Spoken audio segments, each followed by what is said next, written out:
This is a review of Melnor's XT Turbo Oscillating Sprinkler. I'm going to cover the things I really like about it, some of the things that maybe you should be aware of, and hopefully there'll be enough information for you to decide whether this is the right sprinkler for you.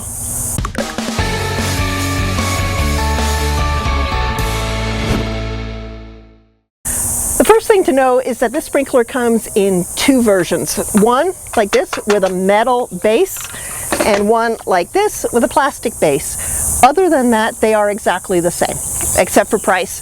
The metal one's going to be a little sturdier, it's a little bit heavier, so if you're at all concerned about this thing moving around when you've got it down on the ground, then the metal one might be the right choice for you. So here are the things I like about it. First of all, the connector here. So this is metal, which is really nice, so you're not going to strip those threads. And it has a washer and strainer or sieve already built into it. You can replace that if needed. What I really like about it is this. These little knobs on the outside make it really easy to connect it to a hose. So if you're like me and you've got arthritis in your thumbs or some grip strength issues, this makes things much simpler. It also spins, so once it's hooked up to the hose, it's not going to start twisting your hose when you move the sprinkler. This sprinkler has a flow control, so you can change it from low anywhere up to high flow. This is not an on-off, so it's either low or high, but there's no off. So when you want to make adjustments, you're going to either get wet or you're going to go back to the spigot to turn the water off and then turn it back on again. This here is the length control. So this is how far it's going to move from one side to the other.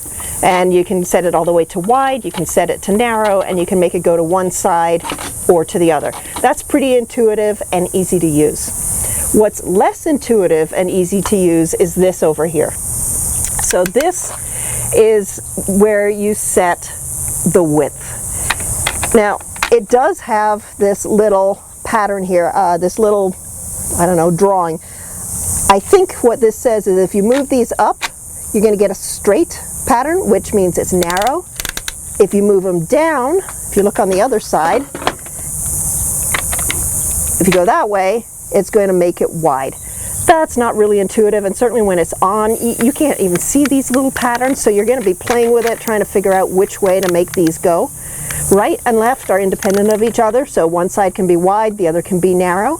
What I did was I simply looked at these little nozzles here to figure out, okay, is that wide or is it narrow? You can see them moving as I move this lever.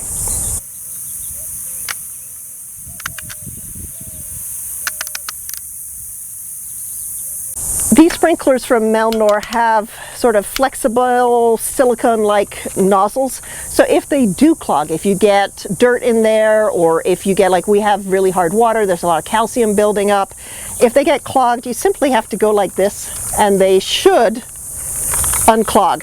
If they don't, at the end here there's this built-in little tool, so I have a hard time getting it out.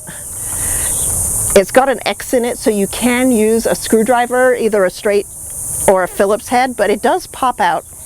And it's got this handy little nozzle cleaner tip on the end, which you simply poke into the nozzles like that to clean them out. Do not lose this little nozzle cleaner tool. If you do, water is going to come flowing out the end, so put that back in there nice and securely to make sure that this works.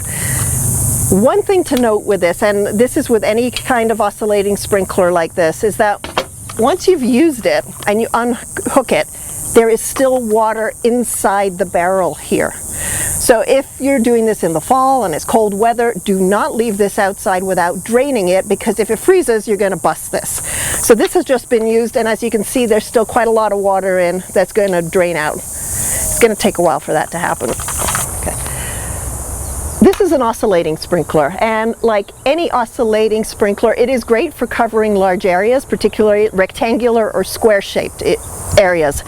But it does have a limitation, and that is that it's prone to losing water to wind and evaporation. So the higher your water pressure, or the higher the flow that you've set on this sprinkler, the higher the water comes out of it. The windier it is, the more that blows away, and you'll also lose some to evaporation before it actually hits the ground. So although this is supposed to cover about 4,200 square feet, we found in our tests that we were only able to get it to cover about 2,000 square feet. Now that is partially because we have lower water pressure. We're on a well, we're at about 30 psi. Most homes are in the 50 to 60 psi range, so it would go higher at higher range. You'll lose more water. We tested it by seeing how much water it hit the ground at 5, 10, 15, and 25 feet. And after 15 minutes in each of those rain gauges, we found there was just a few drops of water. So a lot of the water was being lost before it actually hit the ground. So that's just something to be aware of with oscillating sprinklers in general. This is called the turbo sprinkler for a reason, and that is because of the way the water comes out of these nozzles. Instead of coming straight out as one stream, it comes out sort of spinning like a mini tornado coming out, and that is supposed to help with getting the water to go further. And one thing that we all noticed as we were watching this in action is that this goes really, really high. The water coming out goes really high. Is that a function of the turbo? I don't know, it's hard to say, but our understanding is that that's what it means.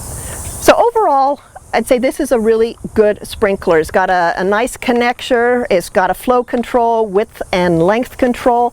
It is not that intuitive in terms of setting the width, so you might have to play around with it. And I wish it had an on-off control as opposed to just the flow. But overall, I think you'll get good use out of this one. If you like this review, please subscribe. There's a button right down here below. We have a ton of other videos of lawn sprinklers of all kinds on our YouTube channel, and hopefully you'll be able to find just the right one for you by looking at those videos. You can also find a detailed review of this sprinkler as well as all the others on our website at gardeningproductsreview.com. Bye for now.